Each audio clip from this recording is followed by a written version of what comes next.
মালাকুল মউত আল্লাহকে প্রশ্ন করছিলেন, দায়িত্ব তো দিছেন, পুরা করতে হবে, কোনো দ্বিমত নাই।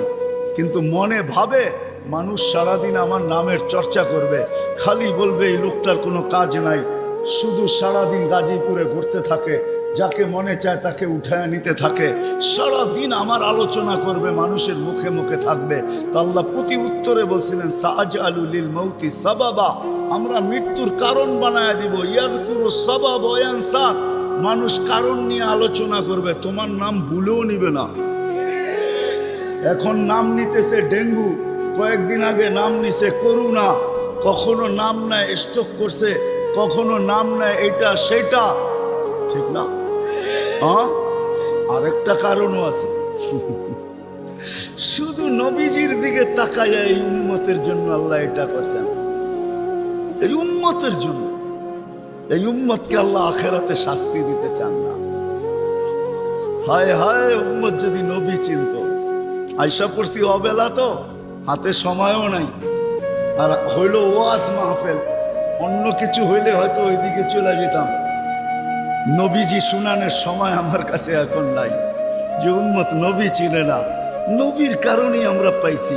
এই উম্মতকে শাস্তি আল্লাহ আখেরাতে ইনশাআল্লাহ দিবে না। হ্যাঁ হ্যাঁ, দেয় তো দেয় কি কইরা, যার উপরে 3-3 বার কুদরতি হাত লাগছে। কয়বার? সৃষ্টি লগ্নে একবার, বাছাই পর্বে একবার। আমরা বাছাইকৃত উম্মত। হুয়াজতাবাকুম জাহিদ, শুধু শুধু বলেন নাই, জাহিদু ফিল্লাহি হাক্কা জিহাদি। উম্মতে মুহাম্মাদি, আমাকে পাওয়ার জন্য যতটুকু শক্তি আছে সব লাগায় দে না। তোমাদের সেজদার জায়গা দিয়া নূর ফুটা বাহির হবে, নামাজ আর উজুর জায়গা দিয়া নূর ফুটা বাহির হবে, আর কারো বাহির হবে না, তোমাদের বাহির হবে। কেমন নূর? ইয়াসা বাইনা আইদিহিম ওয়া বিআইমানিহিম, নূর সামনে ঘুরতে থাকবে, ডাইনে ঘুরতে থাকবে, বামে ঘুরতে থাকবে, পিছে ঘুরতে থাকবে। রিয়াদুস সালিহিনের কিতাবে হাদিসে আছে, নবীরা পর্যন্ত দেখা আক্কা বাক্কা খাবে। এরা কারা? উম্মত তো খাবে, খাবেই। ফেরেশতারা বলবে চিনো না বুঝি, ঠিক না? সবাই শেষে আসছে, তো কোত্থেকে চিনবা? তোমরা তো ওই সময় ছিলাই না। এটা উম্মতে মুহাম্মাদি, উম্মতে মুহাম্মাদ। আজকে এই উম্মত নবী চিনে না, দাবি জানে না। শের জায়গায় চলে আসছি, আর কিন্তু লম্বা হবে না। আল্লাহর দাবি আমাদের কাছে, আল্লাহকে রাজি করো। যদি এই ছোট জীবনটা সুখে থাকতে চাও, আল্লাহ পাওয়া ব্যতীত সুখ হবে না। রব্বে কাবার কাছে যদি আল্লাহ পাওয়া ব্যতীত সুখী হইতো, তাহলে দুনিয়ায় সবচেয়ে বেশি সেলিব্রিটিরা আত্মহত্যা কোনদিন করত। সবকিছু পাওয়ার পরেও নিজের পিস্তল নিজের মাথায় রাখত না। সবকিছু থাকা সত্ত্বেও নিজের টাকার কিনা রশি নিজের গলায় কোনোদিন লাগতো না। উন্নত বিশ্বে কোনোদিন আত্মহত্যার প্রবণতা এত বেশি হতো না। আমাকে বুঝাইতে হবে না, আমি চিনি জাপানে আত্মহত্যা কোন জায়গায় করে। আমি দুইবার যেয়ে দেখা আসছি, পাহাড়ও দেখছি, সমুদ্রও দেখছি। আমাকে বুঝাইতে হবে না, আমি চিনি আমেরিকাতে সেলিব্রিটি কয়জন আত্মহত্যা করছে, যাদের নাম মাটিতে পিতলের অক্ষর দিয়া খচিত করা আছে। আমি ওদেরকে চিনি লস এঞ্জেলিসে। আমি যদি না চিনতাম তাহলে আমাকে বুঝাইতে পারতেন। আমি চিনি এদেরকে। সত্য এটাই, সুখ তো আল্লাহ পাইলে হবে। তাও এক কাপড় দুইজনের, একজনের এক কাপড় না, দুইজনের। নামাজ সালাম ফিরাইতে দেরি, উঠা দৌড়াইতে দেরি করে না।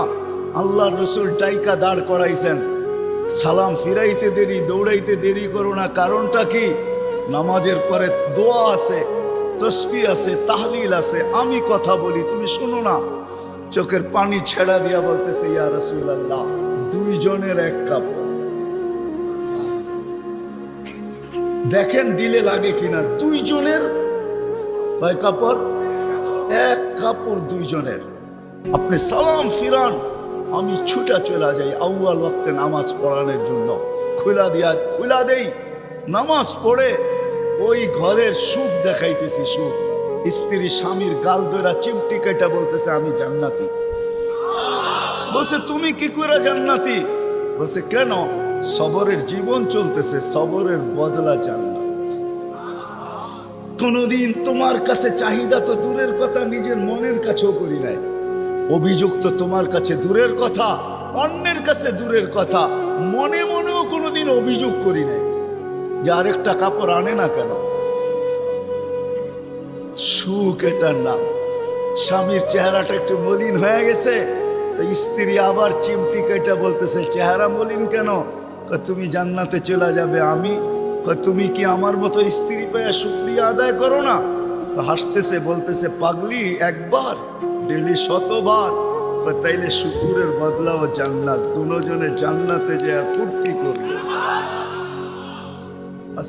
ইতিহাসের পাতায় খোঁজলে পাওয়া যায় ইব্রাহিম ইবনে আদহাম রহমতুল্লাহের জীবন অতি অল্প কথায় চেঞ্জ হয়েছে, পরিবর্তন হয়েছে। উনিও কিন্তু রাজা ছিলেন, বলখ নামী এলাকার বাদশাহ ছিলেন, যেটা এখন ইরাকের অন্তর্ভুক্ত।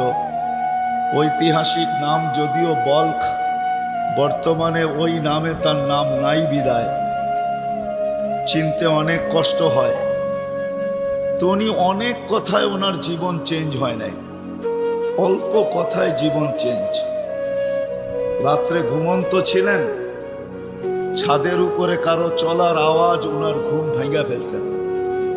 প্রহরীকে বলছেন এই গভীর রাত্রে আমার ছাদে কার পদচারণ এত জোরে জোরে হাঁটে যে ঘুমই ভেঙে গেল। যা দেখে বাস্তবিকই কেউ হাঁটতেছে, দোরা নিয়ে আসছে, ডাইকা নিয়ে